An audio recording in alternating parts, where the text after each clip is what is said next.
Hello नमस्कार, कैसे हैं आप लोग। ये जो मैं वीडियो मेरा पार्ट 2 का है।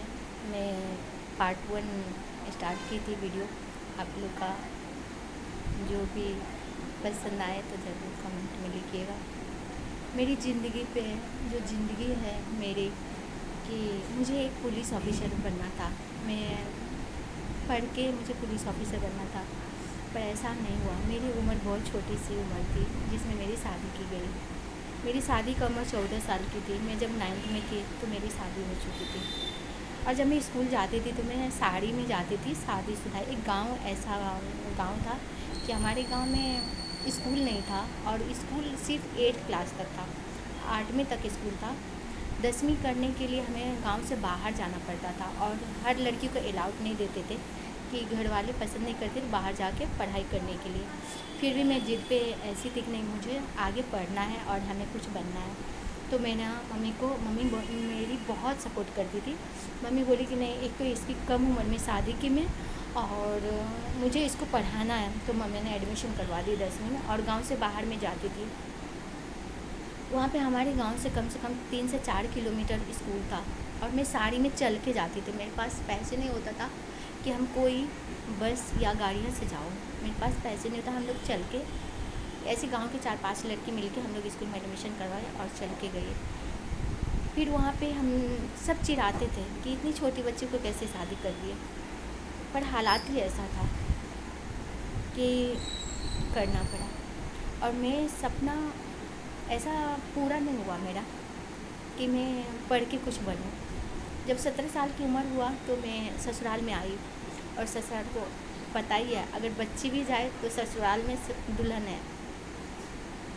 तो जब मैं ससुराल आई तो ससुराल में मुझे ऐसा लगा कि ससुराल की माहौल देख के कि मैं पढ़ नहीं पाऊँगी। अब मेरा 10वीं हो गया था, अच्छा डिवीज़न आया था, और 11 में मेरा एडमिशन करना था। तब मैं ससुराल में जब आई तो मेरे सास या मेरे घर वाले सबको पसंद नहीं था कि हम आगे पढ़ाई करें और मैं कुछ काम करूं, क्योंकि वहाँ पे यही कहा जाता था कि बहू घर से बाहर नहीं निकलती है।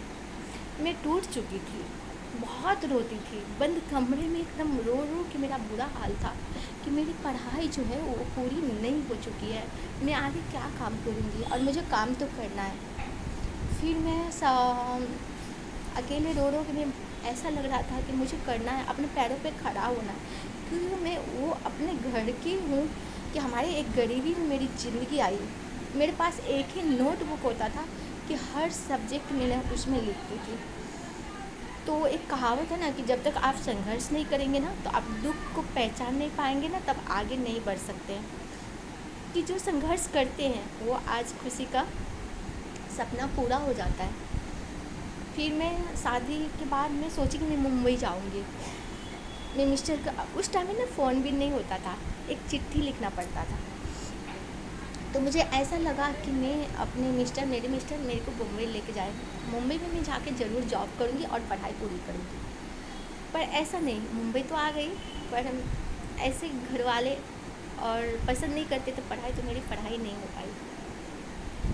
फिर मैंने ठान लिया कि आगे मुझे करना क्या है। जब हमने सबको रेडी टाइम पे सब कर देते तो मैं अपने लिए क्या करूं, और मेरा सपना मुझे आगे करना है, उसके लिए हमें क्या करना चाहिए। तो मैंने एक बाजू में एक कंपनी था जिसमें तकिया कवर सिलाई होता था, मैं उनसे बात की तो मैं 3 रुपये दर्जन, 3 रुपया में 12 पीस तकिया का कवर मैं उनको बना के देती थी। मेरा फिक्स था कि 6 रुपया मैं कमाऊँगी काम करके। मैं सबसे, जब मेरे मिस्टर काम पे चले जाते थे तो मैं वो सिलाई मशीन, हाथ का सिलाई मशीन लेके मैं उस पर तकिया कवर बनाती थी, और मुझे ना 6 रुपया कमाना है।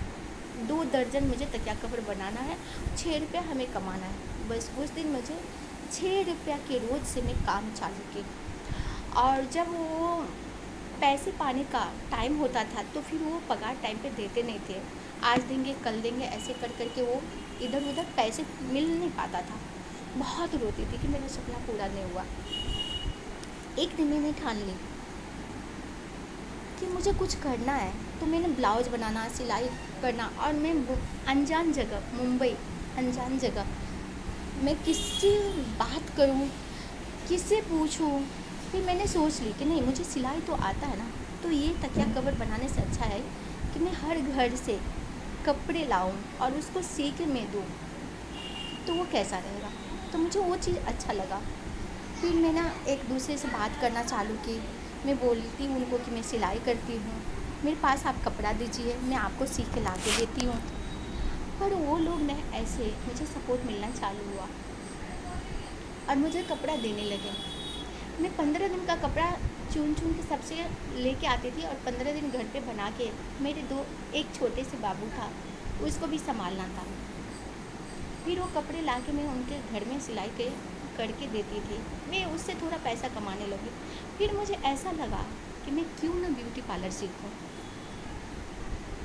और ब्यूटी पार्लर का शौक़ मुझे बहुत बचपन से भी था। तो जब मेरे पास पैसे नहीं है, जब मैं गांव गई तो मुझे ऐसा लगा कि अब मैं ब्यूटी पार्लर सीख लूँगी। तो वहाँ पे जाके कम फीस में एक गांव में ब्यूटी पार्लर का मैं जाके सीखी वहाँ पे, क्योंकि उस टाइम मेरे पास ना सिर्फ 2 महीना का टाइम था। मैं गांव में 2 महीने के लिए गई थी। तो मैं सोची ये 2 महीना हमारे लिए बहुत बड़ी चीज़ है कि हम कभी फिर गांव में 2 महीना रुकेंगे नहीं। तो मैंने एक ब्यूटी पार्लर में जाके ब्यूटी पार्लर का कोर्स का बात की और वो वहाँ पे कोर्स करने लगी और मेरे पास पैसे नहीं था। मैं वापस आई तो वहाँ पे जब मैं बॉम्बे आई उनको 50% मैंने फ़ीस दे चुकी और मैं किसी को बताई ना मिस्टर को बताई, घर वाले को किसी को नहीं बताया कि मैं ब्यूटी पार्लर का कोर्स कर रही हूँ। उसके बाद मैं जब बम्बई आई, बम्बई में आके फिर मैं वही सिलाई और वो ब्यूटी पार्लर एक छोटा सा बनाई जो हम अपने घर के लिए कांच वीच यूज करते हैं, उसमें मैंने काम चालू किया। और उसमें से जो मुझे इनकम हुआ वो सबसे पहले मैंने फ़ीस भेज दी। वो मैम को फ़ीस भेजी कि मैं जो भी कमाई जो उनका बचत था वो मैंने भेज दिया। तो इसीलिए कभी हारना नहीं है, आपको काम करना है तो अपने आप पे निर्भर रहिए, डट के सामना कीजिए, सपना ज़रूर पूरा होता है। और आप लोग से आग्रह है कि सब जन संघर्ष करेंगे तो आगे बढ़ना है, किसी पे निर्भर नहीं रहना। धन्यवाद।